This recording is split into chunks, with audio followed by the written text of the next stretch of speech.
Et bonjour à tous, ravi de vous retrouver pour l'émission du mercredi 30 novembre 2022. On se retrouve avec un BTC qui approche les 17 000 $, quasi en rebond de 3% sur les dernières 24 heures. On a Ether qui nous offre également, depuis son dernier point bas le plus récent à 1080 $, un rebond assez conséquent, plus 5,50 à 1275 $ ce matin. On voit que le top 10 globalement suit à plus 2, plus 3, plus 4% pour le OKB, OKX token. On a Uniswap à la 14e place, plus 6%. 5,81 $, je pense que ça en fait un des très bons challengers également pour la suite du côté de la DeFi. Avalanche, 15e place, plus 4,56 à 13 $ tout rond. Et ensuite jusqu'en bas de ce top 25, on suit tout simplement plus 3 pour Atom Cosmos, plus 2 pour Monero et la clôture de ce top 25 qui se fait avec Quant, toujours 25e place à plus 3%.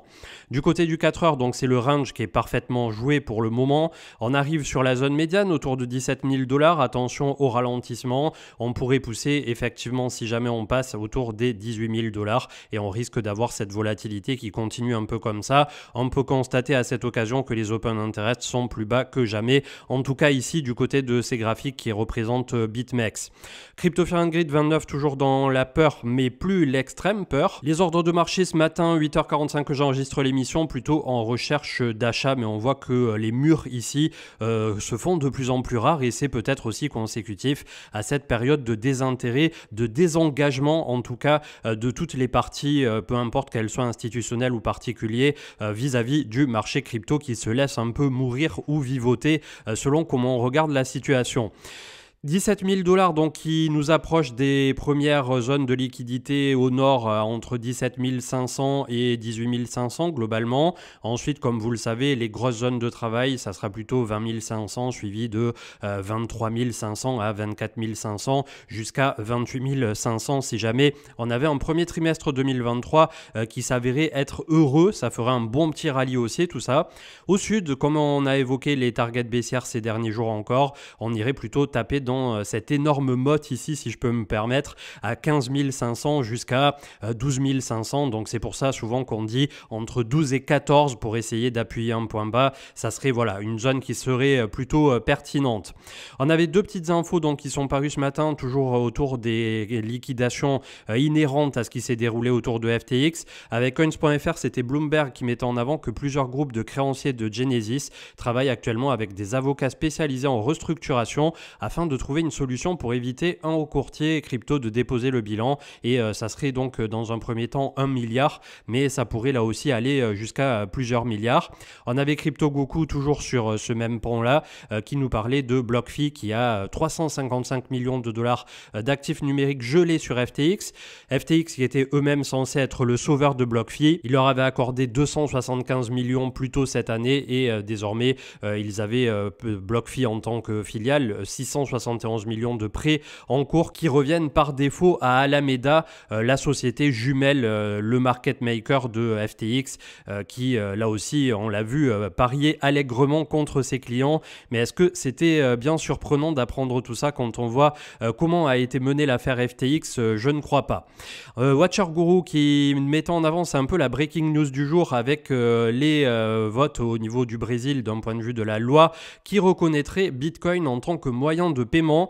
Alors pour le moment, je pense que c'est un vote qui est proposé, ça n'est pas acté, mais ça devrait passer s'ils suivent la voie effective de ce qui s'était passé précédemment, notamment avec le Salvador. Et c'est vrai que les crypto-monnaies, ça a un tout autre impact quand on parle d'Amérique latine, d'Amérique centrale et d'Afrique. On avait eu divers Twitter Space au moment justement de l'effondrement de FTX avec des témoignages qui étaient très pertinents vis-à-vis justement de la possibilité d'avoir enfin accès à un système bancaire, on va dire alternatif et qui n'est pas placé sous le joug d'un État et notamment pour le côté africain. Donc globalement, c'est vrai que quand on parle comme ça de pays pour qui c'est presque une échappatoire de pouvoir par la suite devenir sa propre banque et d'avoir son propre réseau de paiement qui n'est pas jugulé par l'État en tant que tel ou par différentes milices ou mafias locales, voilà, ça fait quand même sens. Après, ça n'est pas non plus la solution miracle absolue, hein, on ne dit pas ça,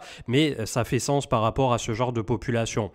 Grégory Raymond avec la Banque de France et son homologue luxembourgeoise qui annonce le succès du règlement d'une obligation d'État avec une monnaie numérique de banque centrale à hauteur de 100 millions d'euros.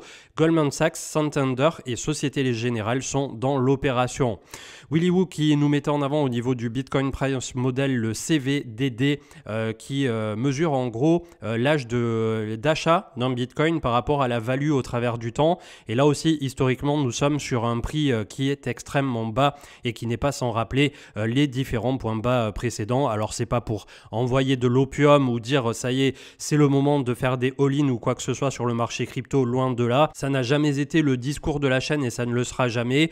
Mais c'est clair que si on attend un point bas sur le marché crypto et ça reste hautement hypothétique, on ne sait pas jusqu'où peut aller le marché crypto dans sa déroute qu'il traverse depuis plus d'un an, on peut viser autour de 12-14 et nous sommes autour de 16 actuellement. On a eu 15 000 et des brouettes récemment. Donc voilà, petit à petit, on est en train d'arriver sur une zone qui quand même historiquement est vachement intéressante pour ceux qui toutefois sont intéressés pour réaccumuler pour du long terme. Il y a 5 ans, donc c'était hier, le Bitcoin touchait pour la première fois les 10 000 $. Donc quand on pense à ces fameux 10 000 $, vous voyez que ça nous renvoie à un prix qui a été touché il y a 5 ans. Là aussi, ça peut faire sens de se dire qu'on n'aura pas forcément besoin de revenir sur des targets aussi extrêmes, si tant est que pour l'instant, voilà, on est en train un peu de faire le yo-yo entre 15 et 18 000 $ approximativement. Avec Coins.fr, Kiln, une startup tricolore qui propose des services de staking, et ils viennent de boucler un tour de financement de 17 millions d'euros auprès de Consensus, GSR, Kraken et d'autres fonds d'investissement. Donc une très bonne nouvelle pour cette société française à qui on souhaite le meilleur. Et on termine avec 3 petites infos supplémentaires. Goku et Fidelity qui ouvrent officiellement ses services de trading de Bitcoin et ses cryptos à ses 40 millions de clients. Fidelity Investment fournit des services de conseil et investissement et des services de négociation aux intermédiaires financiers, mais on est souvent soit sur du family office, soit sur de l'institutionnel. C'est pas directement les petits particuliers qui sont connectés, on va dire, en direct à Fidelity. Unfolded avec BTC ETH, les futurs au niveau du spot ratio qui sont en déclin énorme. Donc on est en train, comme je vous le disais tout à l'heure, au niveau intérêt institutionnel aussi, de toucher des points bas, ce qui là aussi pourrait amener un peu de volatilité malgré tout, puisque les futurs qui, comme on l'a vu encore récemment, sont plutôt une couverture en général, que ça soit pour les professionnels, que ça soit pour les mineurs, pendant qu'ils sont long spot, et certains comme les mineurs sont obligés parfois voilà, de jouer un peu sur tous ces tableaux-là, en plus de ce que eux génèrent en tant que mineurs en tant que tels, c'est-à-dire sur le terrain, on a l'électricité, le coût matériel, l'infrastructure et tout ce qui va bien pour la création du prix d'un Bitcoin, d'un point de vue purement électrique et mathématique. Et c'est vrai que là, on est sur ce point de désintérêt, mais pour autant, on a une offre qui s'est asséchée avec tout le monde qui a retiré ses cryptos et ses bitcoins des exchanges. Donc, je suppose qu'on risque d'avoir un sacré retour de volatilité. Là aussi, en laissant peut-être décembre derrière nous et en visant le premier trimestre 2023.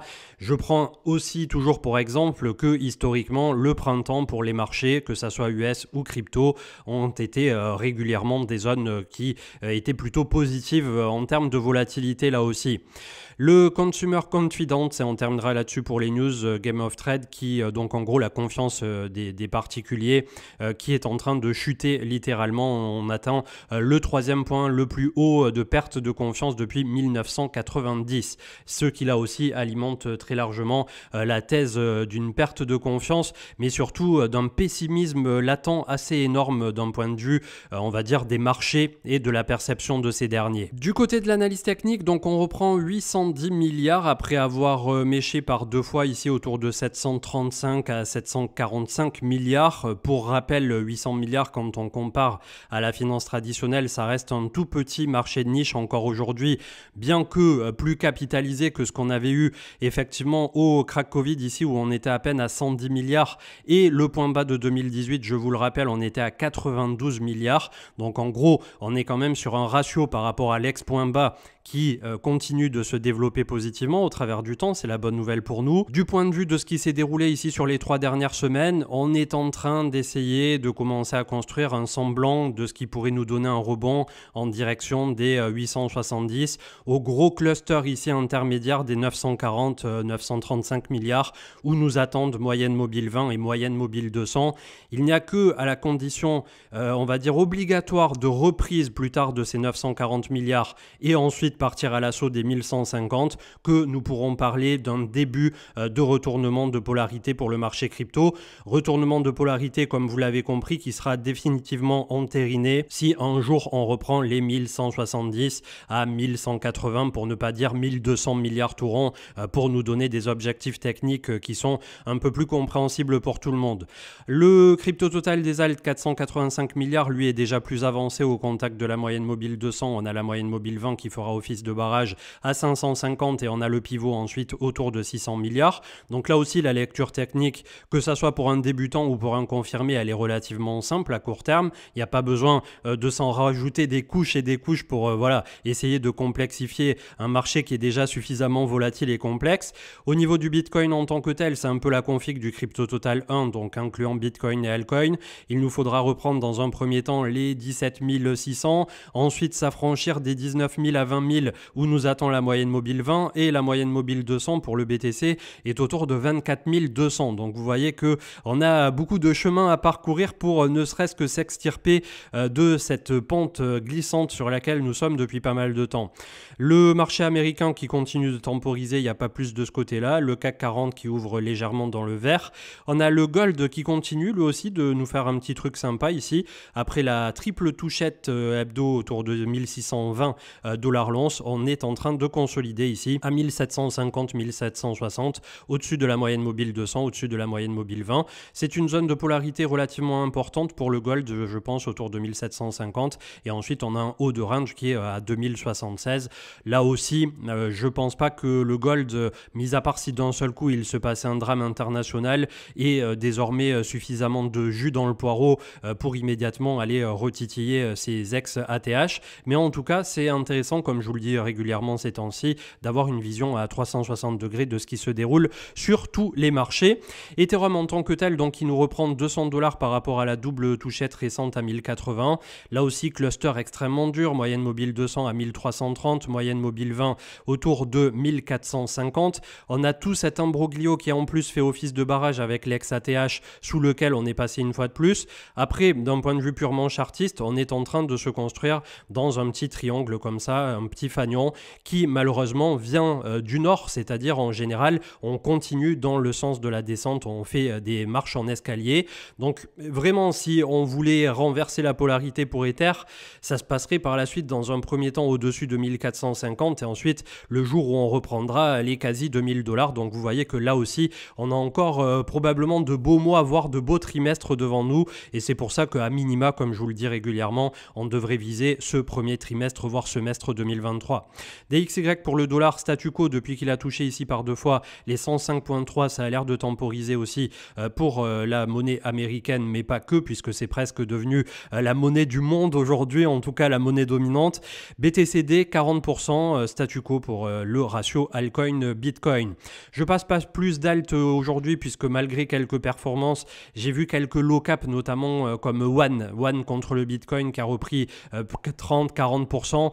Je me méfie dans ces phases comme ça transitoires d'avoir des exit pumps du côté des petites capitalisations et des trucs qui nous font des trucs un peu chelous où vous prenez plus 40 un jour, si vous n'êtes pas dedans, vous allez avoir envie de payer, de courir après le train et le lendemain vous vous faites rincer avec les market makers qui se font un plaisir donc d'avoir refermé le piège. Donc restons impassibles entre guillemets, continuons sur notre lancée de réaccumulation de DCA sur les dossiers que vous avez choisis et mes dossiers vous les connaissez je pense à présent et il y aura le top altcoin 2023-2024 pour le coup qui sortira le 25 décembre 2022 soit dans à présent 25 jours, 26, donc ça fait plaisir aussi de pouvoir repartir sur ces bonnes bases, ces bases solides et j'espère que c'est quelque chose qui servira à tout le monde et ça sera pour le coup le portefeuille que je trouve le plus pertinent pour les 2 prochaines années. Après je peux tout à fait me tromper, c'est une réflexion qui est toujours personnelle mais j'essaie au travers du temps justement de traverser les tempêtes aussi bien que les réussites, et jusqu'à présent ça ne nous a pas trop mal réussi. Je vous souhaite une excellente journée. Je ne sais pas si demain Marc fera la revue du jeudi. Dans tous les cas, on se retrouve maximum vendredi ou au cours du week-end. Très bonne journée, ciao ciao.